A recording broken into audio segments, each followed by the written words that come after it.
Ce livre contient dans Morrowind un commentaire sur le récit. Ce commentaire n'apparaît pas dans les jeux ultérieurs Skyrim et TOS Online. La version de TOS Online s'intitule Confession d'un consommateur de skooma, avec une traduction française différente. Rien ne paraît plus insoutenable à un Dunmer que le spectacle désolant d'un autre Dunmer, asservi par ce dérivé de sucre-lune qu'est le skooma. Et rien n'est plus déplaisant que d'écouter les récits pathétiques d'humiliation et de dégradation qu'une victime de cette substance addictive peut raconter. Dans ce cas, pourquoi diable m'aventurerais-je à vous faire le récit étendu et détaillé de mes vices et de mes peines? Parce que j'espère qu'en vous racontant mon histoire, l'espoir de rédemption d'un état si pitoyable se répande plus largement, et parce que j'espère que d'autres qui ont aussi sombré dans ce triste état d'addiction au skooma puissent ainsi entendre mon histoire. Celle qui relate comment j'ai sombré dans le désespoir et comment je me suis, une fois de plus, retrouvé et libéré de mes propres chaînes. Car tous les Khajiits savent bien, et sont tous censés savoir, que rien ne guérit une addiction au skooma. Esclave du skooma un jour, esclave du skooma toujours. Cette idée fort répandue est donc considérée comme une vérité. Mais il n'en est rien, et j'en suis la preuve vivante. Il n'existe pas de remède miracle, pas de potion à ingurgiter.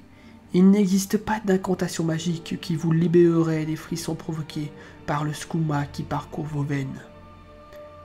Mais c'est en comprenant cette sensation, en acceptant notre désir profond pour elle, et en refusant la honte du consommateur qui ne parvient pas à rejeter ce qui devient en fin de compte son seul réconfort et sa seule joie. C'est donc par la connaissance et la compréhension que la victime en arrive à devoir faire un choix, à séparer le désespoir de l'espoir.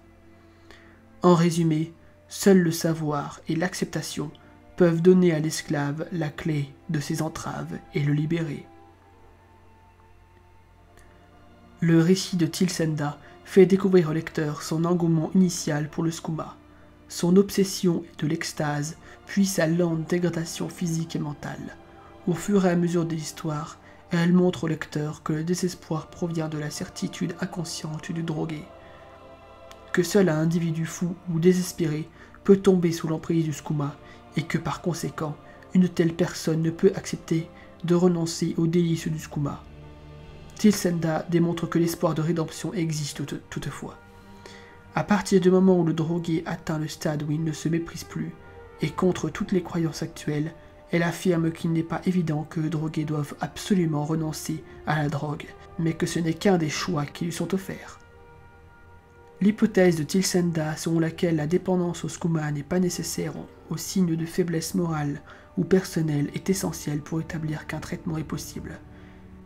Mais elle n'est pas vraiment du goût des éléments conservateurs de la société Dunmer.